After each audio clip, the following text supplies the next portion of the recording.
Good morning बच्चों। आज हम नेक्स्ट चैप्टर परिवार के बारे में पढ़ेंगे। ठीक है, तो इसमें आपका परिवार परिवार समाज की वह धुरी है जिस पर संपूर्ण जो विश्व है, जो कि संसार है, वो पूरा टिका हुआ है। हर समाज, हर देश, हर स्थान की इकाई क्या है? परिवार है। हर जितना जो समाज है उसकी इकाई क्या है? परिवार है। ठीक है, ये परिवार एक ऐसी संस्था है जो कि हर देश में पाई जा रही, हर जगह पाई जा रही है। ठीक है, व्यक्ति के जीवन का अगर प्रारंभ आप देखें सामान्यतः तो परिवार से ही शुरुआत होता है। ठीक है, इसमें देखिए, परिवार समाज की वह प्रथम मौलिक इकाई है। ठीक है, परिवार में सदस्य प्रेम स्नेह के साथ मिलकर रहते हैं। परिवार में पति पत्नी बच्चे अनिवार्य रूप से रहते हैं। अब देखिए, परिवार कई दो तरह के परिवार हैं। वह परिवार जिनमें पति पत्नी बच्चे हैं वह एकाकी परिवार कहलाएगा, तथा जिस परिवार में पति पत्नी बच्चों के अतिरिक्त चाचा चाची दादा दादी और उनके बच्चे तथा अन्य अनाथ बच्चे या विधवा लोग महिलाएं रह रही हैं उसे संयुक्त परिवार कहते हैं। ठीक है, अब परिवार को अगर शाब्दिक रूप से हम देखें तो परिवार अंग्रेजी शब्द के फैमिली का हिंदी रूपांतर है, जो कि लैटिन भाषा के फैमुलस शब्द से बना है। इसका अर्थ है एक ऐसा समूह जिसमें माता पिता बच्चे नौकर आदि रहते हैं। ठीक है, आगे देखिए, अब परिवार की परिभाषाएं अगर हम देखें तो परिवार की परिभाषाओं में सबसे पहली परिभाषा है मैकाइवर एंड पेज की है, जिसके अनुसार परिवार वह समूह है जिसे यौन संबंधों पर परिभाषित किया जाता है तथा पर्याप्त रूप से सीमित एवं स्थायी है तथा संतानोत्पत्ति एवं बच्चों के पालन पोषण के योग्य है। ठीक है, नेक्स्ट परिभाषा देखिए, डॉक्टर मजूमदार की है। परिवार एक व्यक्तियों का समूह है जो एक छत के नीचे रहते हैं, मूल और रक्त संबंधी सूत्रों से बंधे रहते हैं तथा स्थान, रुचि, कृतज्ञता की अन्योन्याश्रितता के आधार पर संबंध की चेतना रखते हैं।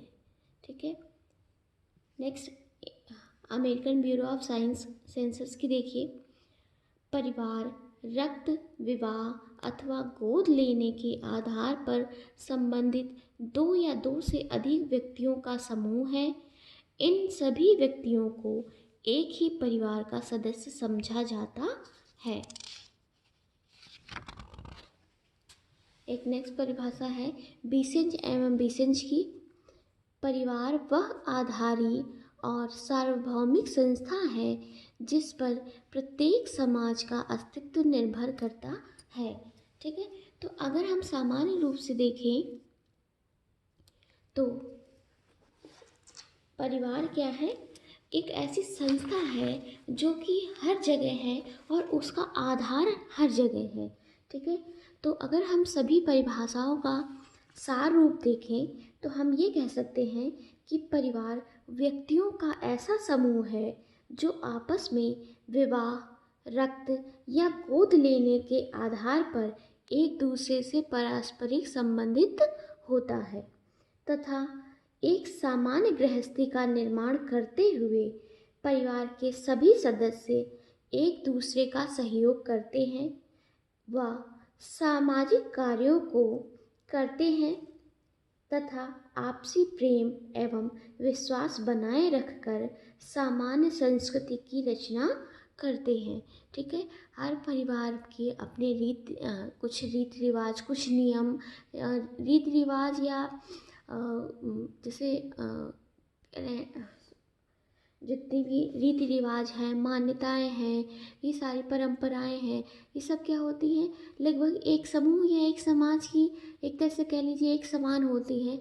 लेकिन कुछ नियम या कुछ तौर तरीके जो होते हैं वो प्रत्येक परिवार के अपने अलग अलग होते हैं।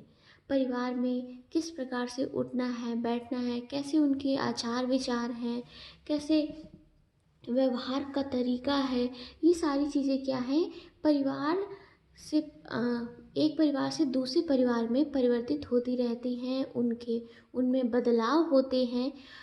और इन तौर तरीकों और को हम अच्छा या सामान्य या बहुत अच्छे में बांट सकते हैं, लेकिन सही और गलत में हम नहीं कह सकते हैं। बस हाँ, इनमें है कि हम कुछ चीज़ें बहुत अच्छी समाज के द्वारा स्वीकार की जाती हैं, कुछ चीज़ें सामान्य रूप से होती हैं। ठीक है, आगे देखिए परिवार की विशेषताएं।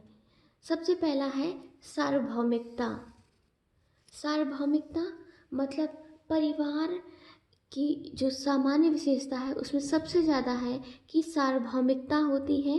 परिवार एक ऐसी संस्था है जो कि हर प्रत्येक परिवार प्रत्येक समाज में, प्रत्येक देश में, प्रत्येक क्षेत्र में पाई जाती है, जिसमें ये एक ऐसी संस्था है जिसमें क्या है कि पति पत्नी बच्चे विवाह के द्वारा एक दूसरे से संबंधित होते हैं और संतानोत्पत्ति करते हैं।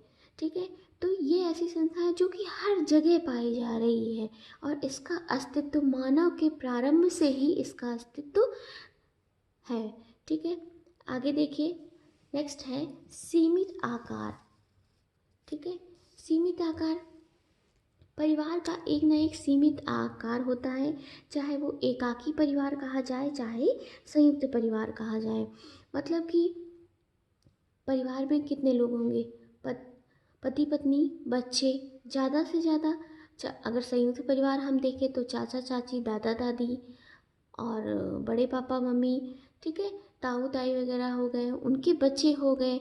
और अगर कोई दुर्घटनावश कोई भी विधवा या कोई भी अनाथ है तो वो होंगे, लेकिन उसकी भी एक सीमा होगी। संयुक्त परिवार में जो पिता से संबंधित परिवार हैं हम उन्हें सम्मिलित करते हैं, मातृ सत्तात्मक परिवारों को सम्मिलित नहीं करते हैं। भले ही वो कुछ समय के लिए हमारे साथ में रह रहे हों, लेकिन हम उसे सम्मिलित नहीं करेंगे।